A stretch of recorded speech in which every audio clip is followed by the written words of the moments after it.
You're watching the FileMaker News Network. Bring you the latest in critical FileMaker news, as well as trivial gossip. Miles Debsky with Internet Weather. And our field reporter, Jacob Taylor. Anchored by our award-winning team of Margaret, Haley, Jeremy, and David.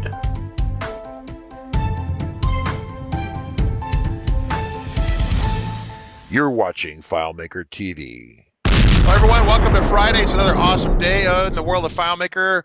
Welcome joining us here at fmtrain.tv. Real quick, before I dive in, today's an open Q&A, so we are looking for your questions. I'm going to hit the button right here. It's going to show us the website, if it's working. There it is. Hey, it's pretty cool. fmtrain.tv is great. I'm going to scroll down here. You can see the upcoming broadcast schedule. Today is an open Q&A on the Claris Platform, FileMaker Platform, open Q&A.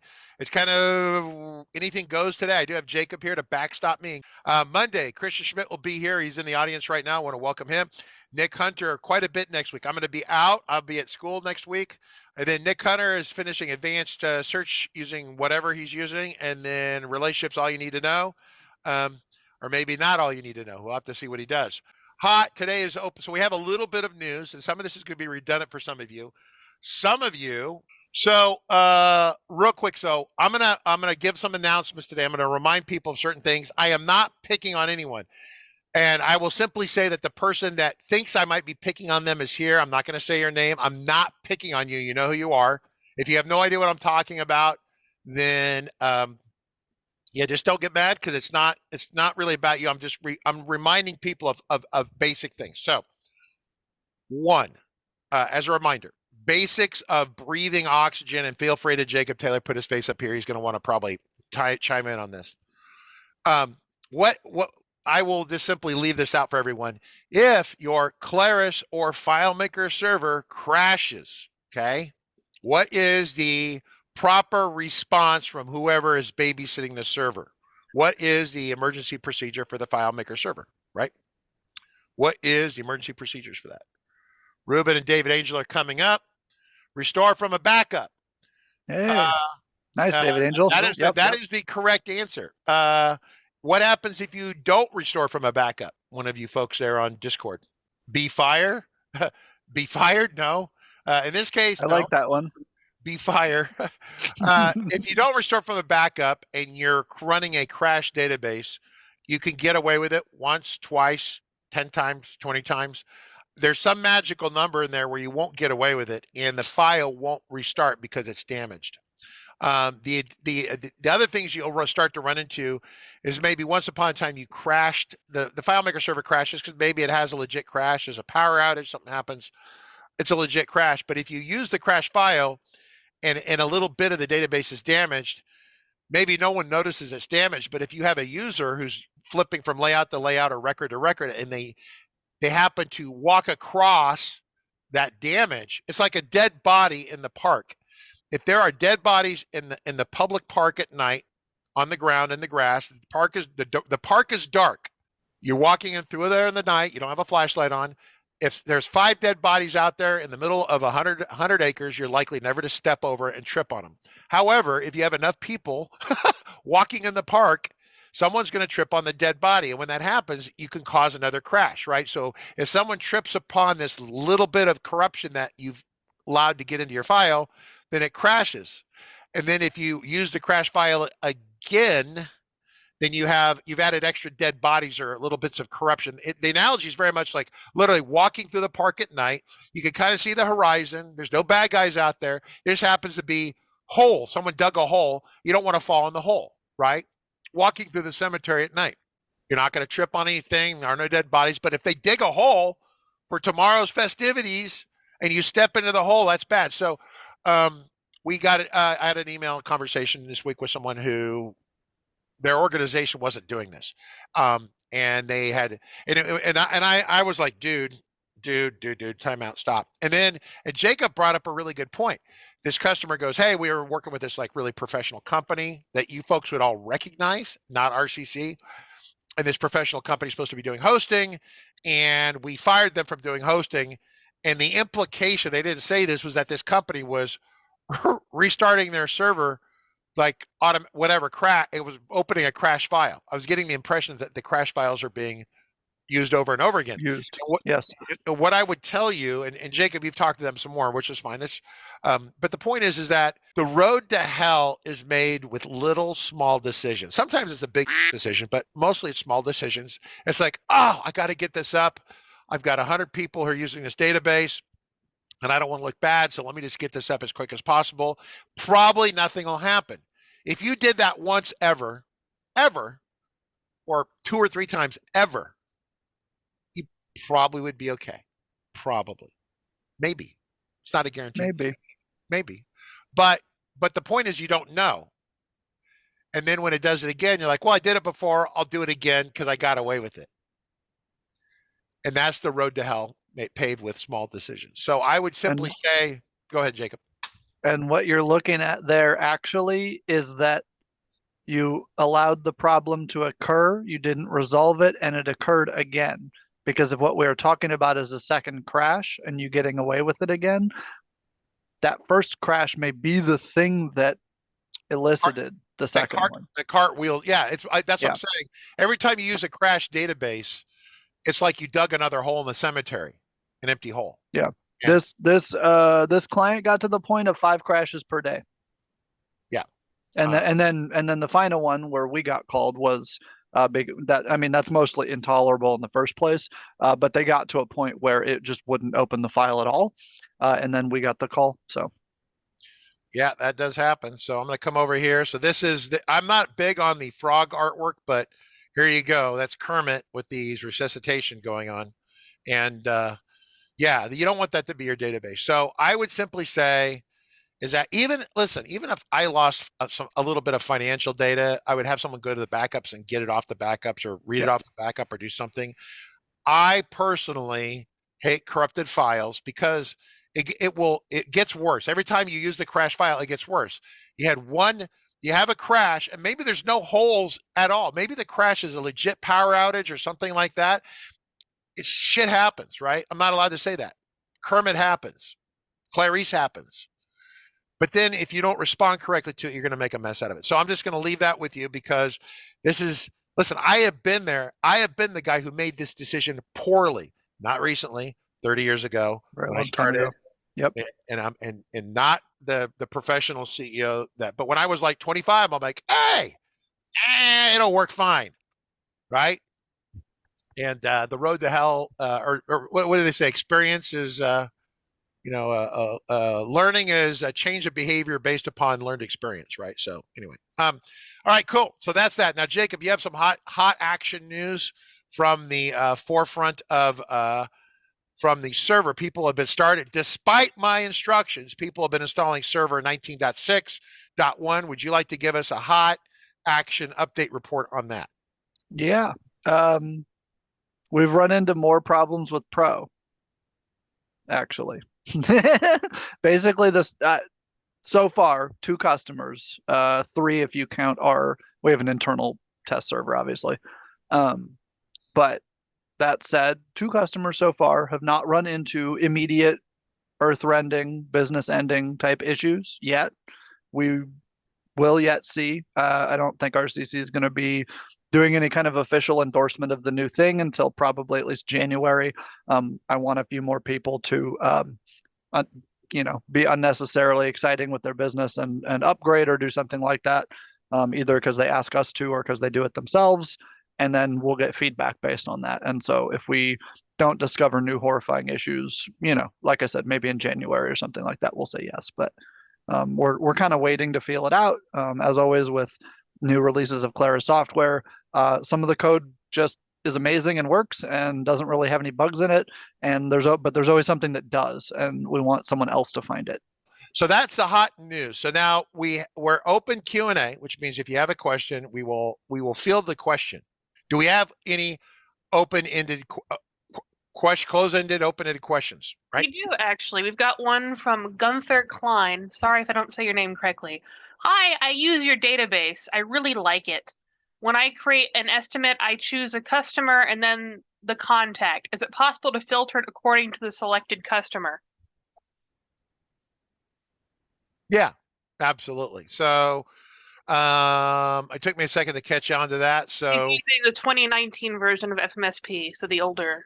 it would be like the blue one. yeah, it'd be the blue one, right? So starter solutions, come down here. I can option drag. I'll drop and drag. Well, this one's actually open here. Let me just option drag it out, pop it up. Okay, so this is actually, Gunther, you get a gold star for asking really great questions. So first off, we do have starting point 2022, the Nick UI fixed one. So we got that back from the engineering group last week, actually, but we were in the middle of the 19.6 launch, so we didn't say anything about it. So now that I'm here, I guess I should say something. So the new user design aesthetic, which is this thing over here. Let me open this up. Now, for those of you who have the old design aesthetic, please don't freak out about it, right? It's different. It's the same exact features with a different look, okay? Same exact features, different look. I still prefer to use the old one myself because I'm used to it and I know how it works and I think it looks just fine. But identical features, but with a different revised design style. The design style has not been pushed down to the touch layouts yet. So if you have an iPad layout, the iPad layouts here and iPad layouts here look the same. Nick is going to do a project with you folks this coming year, hopefully fairly soon, where he will be going through a not a redesign, but a modernization and kind of probably a mid-level engineering effort on that. I don't think it being really complicated. If he starts to complicated, I'm going to throw it out because I can't have complicated stuff in starting point. So that being said, so we will, to the people who have a current subscription. So once again, this is free training for all of you. If you want to support the channel, you go to fmtrain.tv, you press the bundles button. So that was the button for the live broadcast schedule, all the free stuff. These are courses that we have, but really we don't sell the courses individually anymore because there's so many of them. We just have a single bundle that you buy. It's a complete bundle over here is really probably the one you want, comes with everything, right? And you can get it pretty discounted. If you want a 2-year deal on it, we'll set you up with that. But yeah, that's we have a 2-year deal for $349. If you want that, Margaret will find the link for you and give you the link for that. And so you could either do 2 years for yourself or 1 year for you and 1 year for your best friend, okay? If you want. So that's the bundles. And so what happens with the FM Start, part of this, these people who have a current subscription to this will get the enhanced version of FM Starting Point. So what I'm talking about is if I create a new window and I press FM Starting Point on my little box thingy, these are basically the versions of FM Starting Point. So I come over here, there's FM Starting Point Lite, which is really kind of dumbed down and simplified. Actually, it's the one I prefer. There's a standard one, which has some more sophistication. If you've been using FileMaker for a number of years, then probably use a standard one. It won't throw you off. The FM Enhanced is the one with extra stuff, got QuickBooks integration, some other things like that in it. That you have to pay, get a bundle subscription to get that version. So that's a paid upgrade version there. They're very similar. This has some additional items in here. At any rate, we also have the localizations on it too. So if you look at languages available, it's 4 versions of English, if you can believe that, right? Ideally, this would be 1 version of English, and then we would program FileMaker through the XML serialization to change its behavior, but Claris never finished that feature. So we're stuck with an incomplete feature. So we actually have to fork. For us to have one CRM, we have 9 different master files. It's a real pain in the but it is what it is. So US English, UK English, which is slightly different, European English, Australian English. The differences there are date, time formats, currency. Australians use dollars, Canadians use dollars. The UK uses pound sterling and the EU uses whatever EUs they use, the euros or whatever. So it supports all those. So we have updated for this. So if you're, I will be sending an email out probably later today on this, and I'll just be a link. And if you have bugs, you find bugs in these things, you need to let us know so we can fix them. Okay. But we're pretty happy with where the 2022 Lite is, and these will be the 2022 The year's almost over, but the 2022 versions of the standard and enhanced. Okay, cool. All right. So how do you do the question? It's a pretty big update, so sorry about that. I mean, it's all mostly free software for the most part. Most people don't buy the bundles. We have anywhere from 50 to 100 downloads of the CRM every day. It's nuts. In fact, one guy went into business one time selling our free software for $2,000 a copy, and he made quite a bit of money until someone figured out that he was stealing from them, and then there was an altercation, I guess. I don't know ever what totally happened to that. I just know that he's no longer in business. So here's starting point light right here.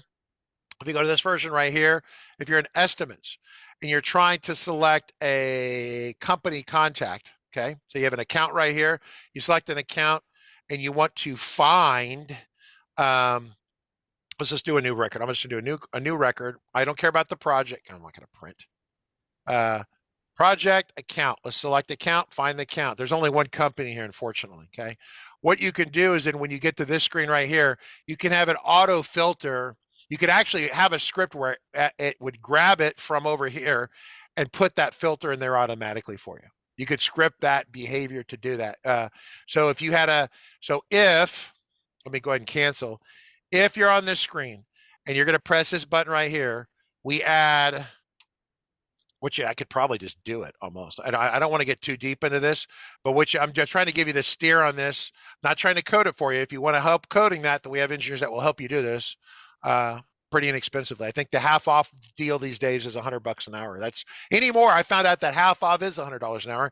I don't know too many FileMaker consultancies that are less than $200 an hour, right? Kind of wild, right? So, you come over here and you take a look at this script. What script's it going to run? It's going to run 0353, and it's going to pass that. So 0353, I go to script workspace, command shortcut. If you don't know what I'm doing, get some training, get some help. 0353, you come over here, and what you're going to do is you're going to grab that value. You're going to if that value is there, you're going to grab it from right here. And you're going to put that right here, okay? And then when you come down to the next screen, you're going to paste that value into that field right there. That would be the easiest way of doing it, right? So it's basically, I don't want to say copy and paste, but you'd set it to a variable, set a variable with the previous company name. It'd be the simplest thing to do. Set a variable, then come down here. And when you get to that, pop a new window. Yeah, so this is exit result, exit script. Yeah, so I would play through this, but you would set it down here somewhere, and then it would set it up there, and then it would filter automatically for you. That's the way I would handle that. So I'm going to give that's as far as I'm going to go on this, but it's 2 or 3 lines of code on script 0353. And if you need help, we can send an email to support or ask someone here to write it for you. Okay, cool. All right. Next question, if there are any more questions, Margaret. I'm looking, there's nothing on YouTube or Twitch. There's a comment about there being no 25% Zoom. That's just how Zoom works, unfortunately. Oh, on the Zoom, you mean the Zoom on FileMaker? If you zoom in, I think it's what, 50%? Probably? Yeah, he said, why is there no 125% Zoom? Was the question, which is kind of... Okay, sorry. Hang on one second. Stand by. Let me help you with this. Hey, why is there no 125% Zoom? Okay, so this is Claris. Whenever there's a very awkward, unfortunate question, William Wood, I don't know. That's why we talked to Claris. Oh, we got a question. We got a long question. Damn, Russell. I've been away from these discussions for a while. Is there a way to update a layout without updating the live database live? Said another way. Okay, let's talk about this. This came up. I was training a new staff the other day, and she does some data. She had some experience with other programming and other big data systems. So you can, and it's one of the things that Claris has kind of managed to get out the door between them and third-party products, the ability to build a database, do the development locally or on your own server. So say this is a copy of the HR system for McDonald's. And how I would know that, because I built an HR system for McDonald's in FileMaker. So I don't know if they still use it, but we built it and a number of their franchisees were using it. Very cool. Anyway, so say this is that. We're working on a local copy. It is possible to press a button that runs, the product I use is 360works Deploy from 360works Jesse Barnum. There's a couple other products in market too, but I work with Jesse Barnum at 360. I really don't work with the other people because they mostly don't talk to me. So, but I can vouch for him and his product because we use it. And what it does is it takes your file on your server or locally if you have it, makes a clone of it, it beams it to the server where the customer server. In fact, if this was like a McDonald's solution, I could beam it to multiple McDonald's servers, right? And each one has different data. And what happens is there's this command line tool called the data migration tool, which we have training on, but you don't have to know it. But the 360works product will call it and does a high speed. So it takes the older live file, it takes it offline, so people aren't using it. It moves the data from the old file to the clone of the new file, and takes your new file and puts it online all automatically. It's really awesome, right? And so that product, so it's a combination of using modern versions of FileMaker. If I go to 360works and you come to products down here, deploy, this is it right here. We use this with one customer. We use it with a customer because this customer is all the way around the other side of the world. And there's like a 300 millisecond latency between us and like India. And so as a result of that, or Singapore, someplace around there, that we really can't do live development. I mean, I always rather do live development, cut this part out of it. But if you buy this product, I don't have a clue how much it is. And you can get enterprise license for so many or whatever, a bundle solution. So the idea is that you get this product and it will help you roll out updated versions, not to just one server, but to all the people who need it, right? It's really awesome. So that is how you solve that problem. Russell, does that answer your question? So the answer is it's third-party products. It's some semi-newer tech. Clay Mackel was in the middle of the data migration tool. But the moving the data used to be you had to run an import command from each table. And I don't know how long you've been out of it, Russell. If you've been out of it for, back in FileMaker 17, they came out with a data migration tool. You could move 10 gigabytes of data from 30 or 40 or 100 tables in a file, and it could move all that in a minute, 2 minutes, 3 minutes. Mm-hmm. It's none of this 3 days to import stuff. No, you're limited by like CPU speed, hard drive speed, basically. Yeah, So. because the data migration tool, it's one of these tools. It actually uses pretty much almost all the processors and available RAM you have for high speed. FileMaker is normally kind of single threaded. It really can't use 20 processes in parallel. The server can, but the client can't. Well, this one app, when you run the data migration tool, you're watching your processors over here. Like if I come over, this is an M1, and I say, show me the CPU usage. So there you go. So there's 8 cores on this thing. All 8 of them would be going, and I'm doing Zoom and screen share and a bunch of stuff. So it's running around the 30%. When you run this data migration tool, 95% across the board for like a minute, 2 minutes, and then it's done. Awesome. Yeah, he said the client's a small hotel, no server. So you're going to be using this locally then. You'll need to operate the command line, I think. Yeah. So here's the problem. If you want to pretend that you're a big iron operation, like people like, hey, I want to be Oracle, and I did explain this to my training person. We're going to have a production version of the database. We're going to have a development version. We're going to have a QA process and all this sort of stuff, right? Okay, if you have a basic, like if I just hire Kyle Williams to build something for me, right? He's going to probably do it on a live file, put it up. And so say that's your baseline development time. All he's doing is really building it. And then the customer, test it. Say that's 100 hours of work. If you decide that, no, that's not professional. I need some badass, big iron, corporate kind of stuff. Servers with replication and RAID and right? So you want all that. Your production cost is still 100 hours to do the basic FileMaker work. And you're going to add another 100 hours of chasing your tail around, making sure that you built this infrastructure to support the QA testing from the people and getting them to put their cell phones down and quit twitching and twittering and discording and do the testing, and then it's approved and push it to production. It's a big deal. So if you have a customer that is budget conscious, like a small hotel, this whole online offline thing, it's kind of counter to the more fancy schmancy stuff you put in, the cost goes up. Even if it's not development, it's people labor hours. If Kyle logs in, builds it, boom. If Kyle has to log in, then Russell has a testing team he has to wrestle with besides the customer. And then he has to post it, and then something wasn't right, so he has to hit the rollback button, because the deploy stuff, where you can hit a button, it's the button. It's like I deployed something that wasn't ready, roll it back so it unwinds what it's done, right? You don't lose any data. It unwinds the database to the previous version. So he unwinds it, works on it, then rewinds it, and then unwinds it and rewinds it. So I think once it's set up, it's not too bad, but it always kills me when someone says they want some amazing and they have no budget. And it's just like,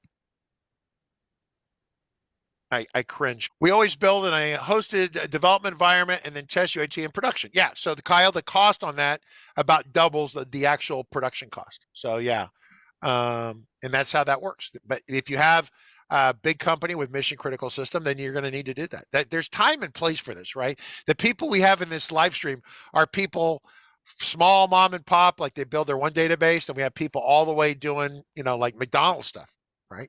With McDonald's, we were doing that before this rollout stuff came out. We were doing that with FileMaker 16, and we had to hand stroke those to move them up. It was a real pain in the ass. So it's a lot easier these days, but it still takes time.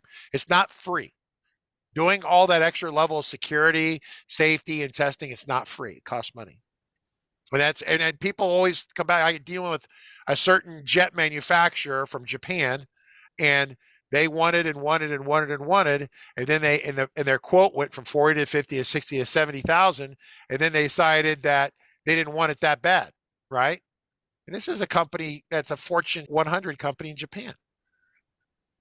Well, they had the money, they just didn't want to put out for that. So it's not universal small business; it's just people. But yeah, valid point, right? If you're in an organization and you have to have a real high degree of error-free kind of environment, then yeah, you're going to have to pay for that. It's extra. It's a production environment or development environment. Then you probably push it, if you're really squared away, you push it to a testing server, and it goes through testing with people, and then you push it from the testing server to the production server. I can see it going through that, right? So anyway, next question. Ongoing. I'm going to grab one from Twitch. What's the best, easiest way to get data from your WordPress site into FileMaker? From forms, I have Gravity Forms, if that helps. That's a funny thing. We have not done a lot of WordPress. The last engineer that did WordPress here went back and did it with ODBC, and I'm not picking on him, but I would never go back and willingly use ODBC unless I had to. All your data interactions these days should be done in a modern methodology, I would say. Mm-hmm. With curl calls and basically web calls, and then you're moving JSON or XML back and forth, whatever you're moving. There's a consultancy, Tim Simbura runs a consultancy. He's one of these kind of guys. I don't know, they have 5 or 10 people, however many they have working for him. But that was one of the things he did, but it's like a secret inside sauce. He doesn't share it with anyone. So I don't know what he does, but you have to pay him big bucks and he'll help you with the WordPress stuff. I talked to him about this the other day, and he's like, hey, if you want WordPress, just come see us, but we're not going to tell you how to do it. So if in the event that I run across someone like Christian Schmidt or someone who wants to talk about WordPress interactions or something like that with some sort of system and a plugin or something, hint, whatever, then I'm happy to put them on the show and have them talk about this. It's actually a hole in my personal knowledge. I don't have an answer for it. Besides telling you to go see this guy who's going to charge you $250 an hour, right? So there's a WordPress API, basically. So right, yeah. But to push and pull data out of WordPress, not ODBC, not other things. So William Wood, I'm going to ask you a question. If I say the word Postman, do you know what Postman is? Okay, and even if you don't use it, you should know what it is. If you don't know what it is, then probably you're going to need to get some help with that, right? Because we're talking about curl calls right? It's kind of like it's like the Kyle Williams personal sandbox, right? We have a number of engineers are out there, the really advanced FileMaker developers, and they love interacting with curl and JSON and making calls. So yeah, you can make a call to WordPress, post data up, make edits, do all that kind of stuff. You just have to have some comfort in beating your head against the wall, right? And I think initially for a lot of people, it's a little, you probably want to get some coaching or some help with that to do that. Or if you just like doing that, figuring it out, then you can. Yeah, so Mark Johnson says, I use Postman religiously, especially with the FileMaker data API. Yeah, so the Postman, for those of you who don't know what Postman is, I'll just cover this real quick. We haven't talked about this in a while. If I get a Postman, Postman is a way of simulating or editing curl calls. What you do is you get them working in Postman. So you send basically a curl call is if I put HTTP, for those of you who don't even know what this is, it's fine. HTTP : // and I put a bunch of stuff in here. // period / this / that / and it turns into a paragraph. That's kind of what a curl call is. All it is HTTP request. You shoot it out, it happens, and something probably comes back, and you receive that as a JSON, typically JSON array. And so you could send the request to get data off of WordPress. So you'd send this request at the front of HTTP and say something about WordPress.api.com or something like that. You'd have all this stuff in there, which would tell it what you needed. You'd probably have to have an account with WordPress set up, a private key, a public key, your little key credential thing, right? Yeah, probably a token. So you get the key, then you get a token. The token's good for a day or two. All that kind of stuff. This is a whole career path doing this stuff. Okay, theoretically, someday when Claris finally gets their Claris Connect stuff together, and they fix that product, someone will make probably a module that's drag and drop for that. Although the API it's not so much to WordPress, it'd be an API to whatever on the other side. Because remember, WordPress, that's like saying, hey, do you use Apple? That's like that kind of word. WordPress is like Apple. It's like this big organization with a lot of products and a lot of things. The back end to whatever you're using, Gravity Forms, whatever the back end for that is, MySQL probably, right? So you'd want to have Postman, set up Postman to talk to that and the test environment. And then once you have Postman working over here, right? You have this interface right here. Once you have it working, then you copy that HTTP link out. It's a curl link, but like HTTP code, and you stick it in FileMaker. So you test it, you massage it, you make sure it's working correctly in Postman because it has lots of error checking and things to help you, right? And then you would move that into a script step in FileMaker, insert URL, right? I think is what you use for that. So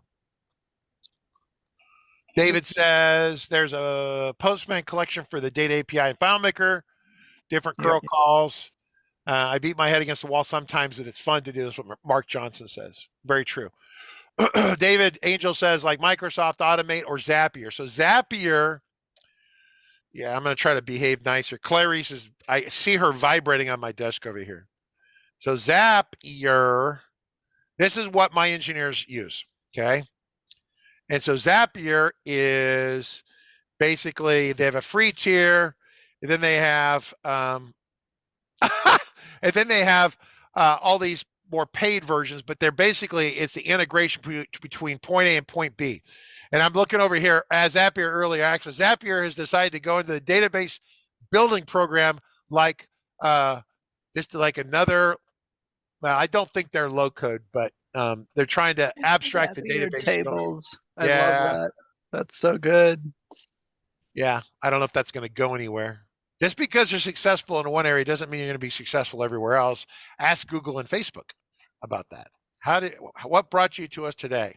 I don't say Richard's live stream. I don't see that. I'm not going to select that. So, except cookies. Yeah. So this is Zapier. So it's this middleware. It helps you. You could talk to Zapier, and then Zapier can forward the train. Like you could talk to WordPress. Like you could probably come over here and do a search in WordPress, like support, solutions, workflow. I don't even know. How do you find the product? Or am I on the right Zapier? Is this the right one? Am I on the right one? Am I on the right Zapier? Is this the right one? Okay, they've changed Click their website app quite a bit. integration. Right App, there. there we go. There we go. App integration. So you do WordPress. WordPress. Okay. Oh, I saw it there. I'll have to try that again. It's WordPress, one word. It's one word. Yep. Okay, let me try that. No, because the point is not to connect to WordPress. The point is to connect WordPress to other things. So you can put your WordPress in, and that's only half of the conversation. Okay, got it. So I was The thinking other half about is it Twitter the and other Facebook way. or whatever. Okay, and it's like, oh, what's FileMaker, right? It's one of those things, right? Once upon a time, long in a galaxy far, far away, there was a keynote address at Claris, and Claris, in their product at the keynote, and they still have never even got back to this yet. And if Robert Halsey's there, he knows what I'm talking about. He was demonstrating FileMaker probably 17, and he was in layout mode, and you have the pane left, pane right, and layout mode, and these panels here.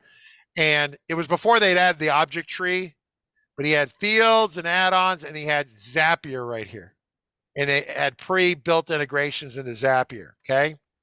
Fast forward 5 years, Zapier is not there.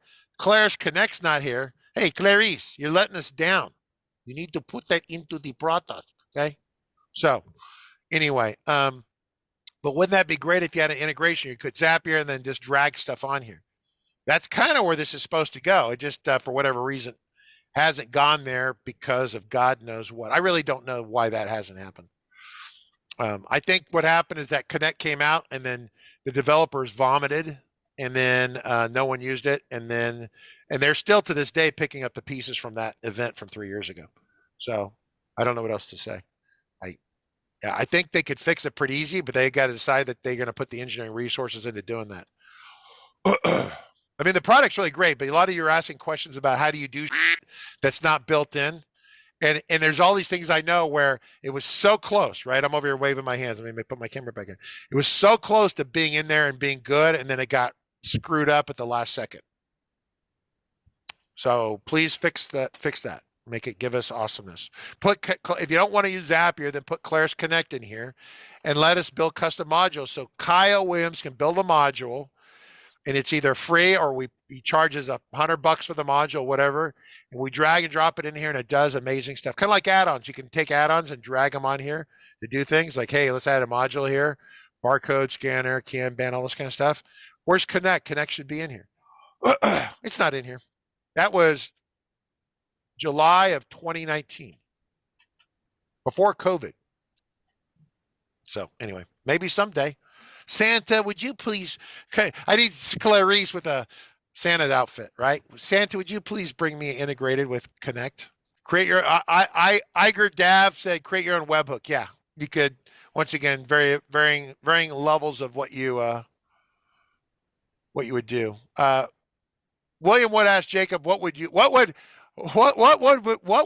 Boitano do? Okay, I just saw that. What would Jacob do? That's a South Park reference. If you've never seen the South Park movie and you're easily offended, don't watch it. But there's a song they sang, damn near won another award. It was really good. And what would Brian Boitano do if he was here today? This is what would Jacob Taylor do in terms of integration. Jacob, go. With what we have today, yeah, with what we have today, something like Zapier with a web, with an actual webhook receiver, a little bit of PHP somewhere. That's easiest. If whatever the third party that you're dealing with, if it's Zapier or something like that, if it can interact directly with the data API, do it. That's fine. Be careful also with those, because lots of those services, a customer ran into this, lots of those services don't correctly clean up their token when they're done with their session talking to FileMaker, and you can run yourself out of sessions if you are suddenly successful, we'll say. Okay. That's a challenge that you can run into. But yeah, the stuff that we do, like that's why I'm excited about Connect. Like, I wish it were here. I wish that we had it. I wish I had an adapter for FileMaker Server. I wish that all of my customers had access to it, et cetera, et cetera. Because as a concept, it's awesome. I haven't had a chance to like directly work with Connect, but the idea of being able to plug in and do field matching on a website, field match between like the JOT form coming in on one side and your FileMaker context table on the other, or what, right? Yeah. That's awesome. That's fantastic. Well, what Claris we need yeah. to get it. We need to get it. It needs to Here's come what to us. Claris has said, and I don't have any timelines. Basically, Zapier is successful because they allowed people to create their own little modules to put them in there. Like, say that there's no, like, we all know about DocuSign, right? Say there's no DocuSign connector between, say, WordPress and DocuSign. I know there's probably 100 of them, but say there wasn't. Kyle Williams, once again, Kyle Williams, one of the smarter people here, he goes, I'm going to build a connector between DocuSign and WordPress. And so he goes into Zapier, he builds it, he gives it away, or he charges for it, and they take some money and they do that whole thing. And so Kyle built a connector that didn't previously exist. So it was a module that he built that he puts up in their market. That's what Connect is kind of, Claris is trying to do something with that.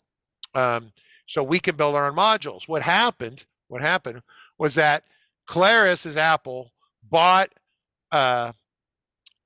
this company called StampPlay. Doesn't really matter. They were like a really lightweight, minimal version of Zapier.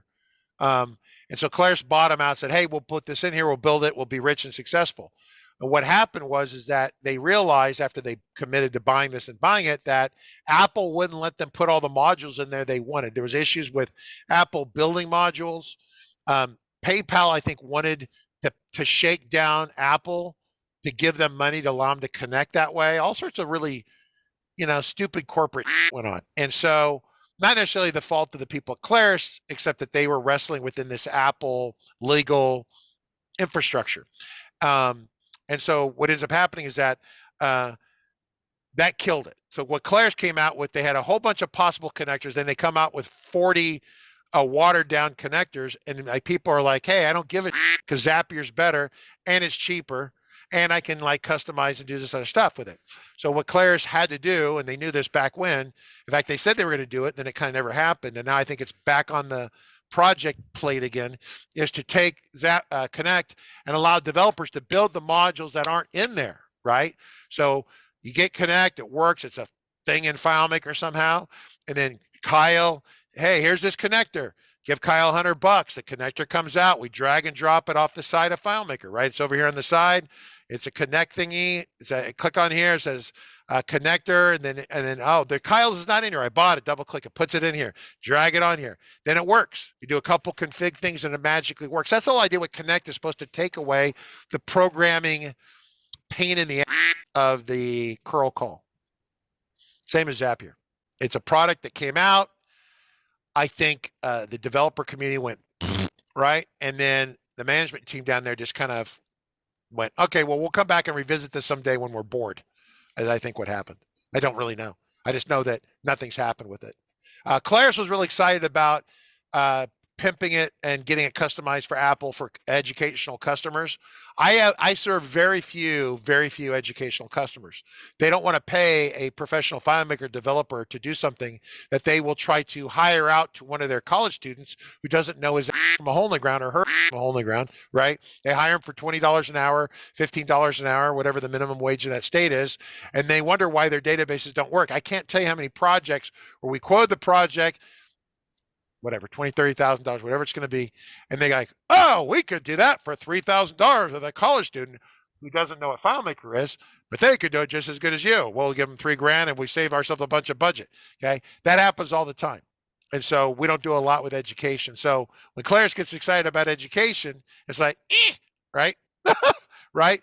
So, cause that's there are very few successful consultancies who do work in education. There's not a lot of them. It's not a.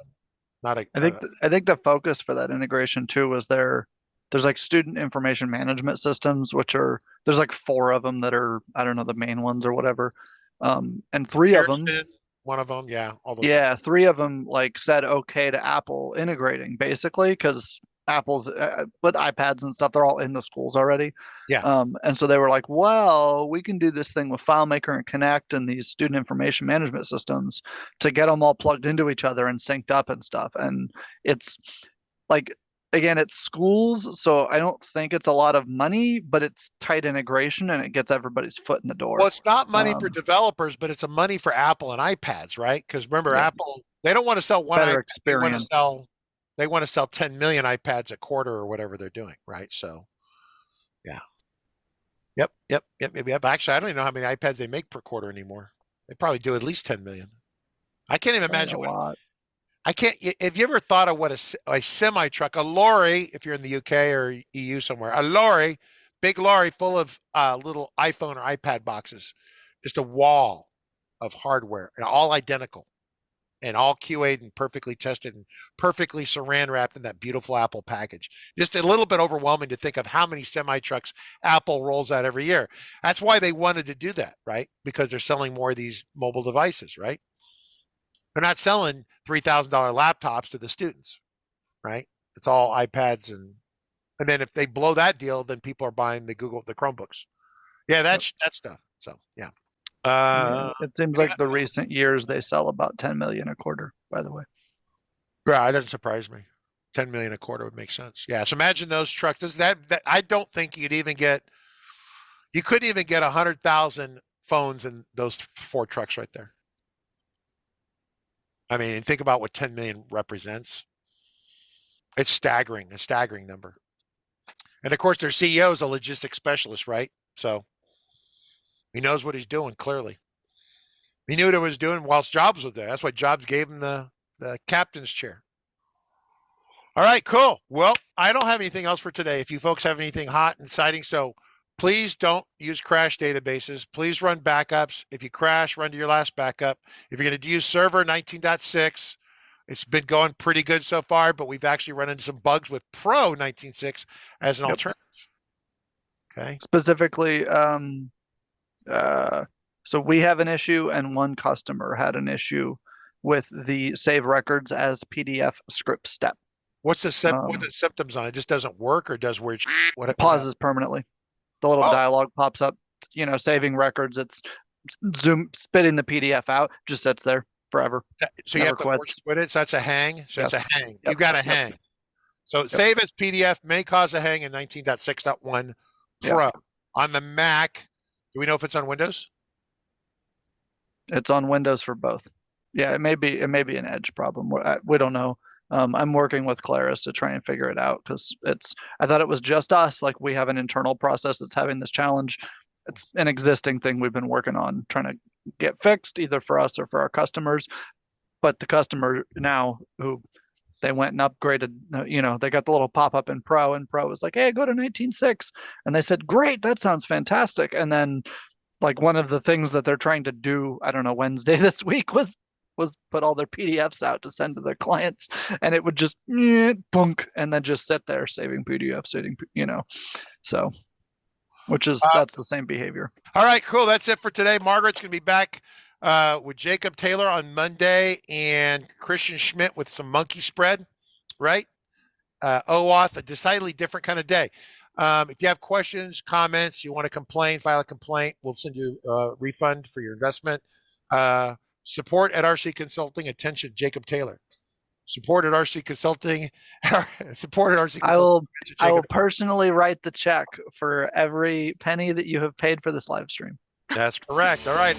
Have a good one, everyone.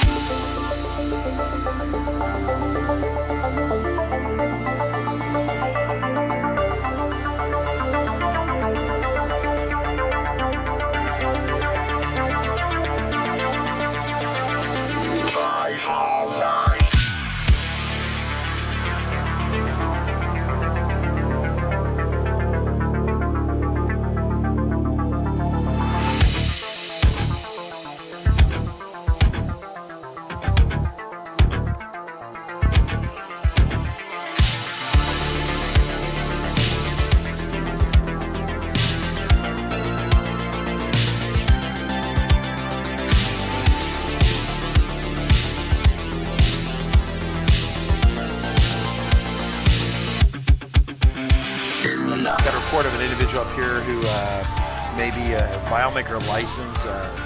Well, it's potentially expired. Look at the back of that car right there. Looks like the FileMaker license has expired. Sir, I need you to step out of the vehicle. Sir, step out of the vehicle. Sir.